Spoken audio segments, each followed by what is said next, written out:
वक्त मेरा और एजुकेशन डिपार्टमेंट से मेरी वापसी है। मौजूदीन की आदत जनाब मौजूद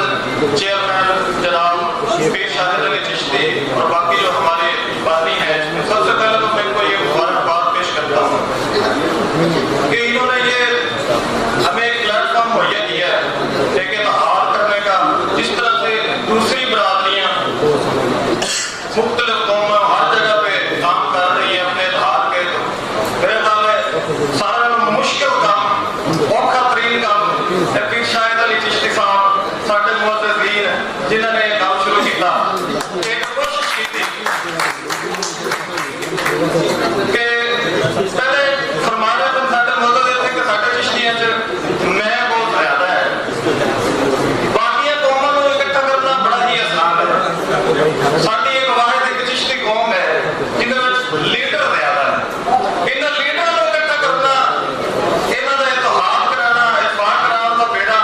इन्होंने चाहे है जो कि वाकई एक बहुत ही एक मुश्किल और कठिन तरीन काम है। और मैं इन्होंने एक मुबारकबाद पेश करना, इन्होंने एक मुश्किल तरीन काम एक कठिन जो बेड़ा खा के सानू उस प्लेटफॉर्म से इकट्ठा किया है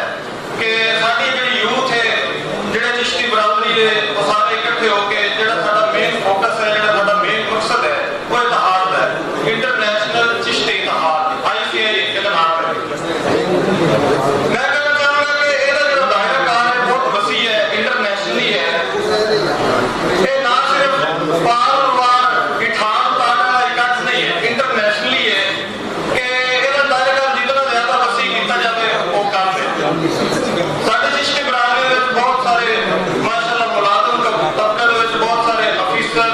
एडवोकेट बहुत सारे लोग शामिल हैं। उस इतिहाद का फायदा उदों चुका जा सकता है कि जब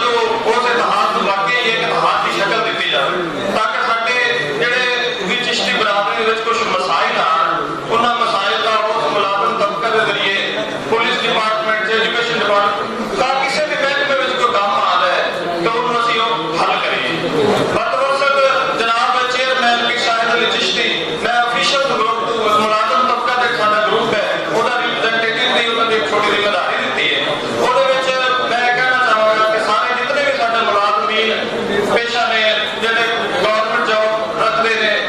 ਕਿਸੇ ਵੀ महकमे ਵਿੱਚ ਕਿਸੇ ਦਾ ਕੋਈ ਕੰਮ ਰੁਕ ਜਾਂਦਾ ਹੈ ਉਹ ਤੁਸੀਂ ਸਾਡੇ ਨਾਲ ਬਿਨਾਂ ਝਿਜਕ ਪੀਰ ਸਾਹਿਬ ਦੇ ਤਵੱਸਲ ਨਾਲ ਸਾਡੇ ਗਰੁੱਪ ਨਾਲ ਤੁਸੀਂ ਇਹ ਰਾਬਤਾ ਕਰ ਸਕਦੇ ਹੋ। ਰਾਬਤਾ ਕਰਕੇ ਅਸੀਂ इंशाअल्लाह ताला पूरी भरपूर ਜਿਹੜੀ ਹੈ ICI इतिहाद ਦਾ ਜਿਹੜਾ ਅਸੀਂ ਕੋਸ਼ਿਸ਼ ਕਰਾਂਗੇ ਉਹਨਾਂ ਦੇ ਮਸਾਇਲ को हल करने वास्ते हर मुमकिन कोशिश की जाएगी। लेकिन अगर जो भी मामला होगा इंशाअल्लाह ताला जितना हो सका ਅਸੀਂ सारा कोशिश करेंगे। लेकिन ਇਹਦਾ ਜਿਹੜਾ ਸਾਡੇ ਮੁਲਾਜ਼ਮੀਨ ਜਿਹੜਾ ਮੁਲਾਜ਼ਮ ਤਬਕਾ ਜਿਹੜਾ ਸਾਡਾ ऑफिशियल ग्रुप है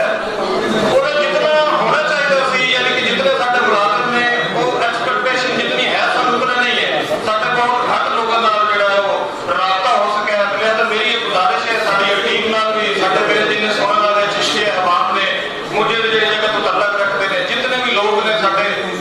ਜਿਹੜੇ मुलाजिम तबका ने किसी भी डिपार्टमेंट को उन्होंने जोड़िए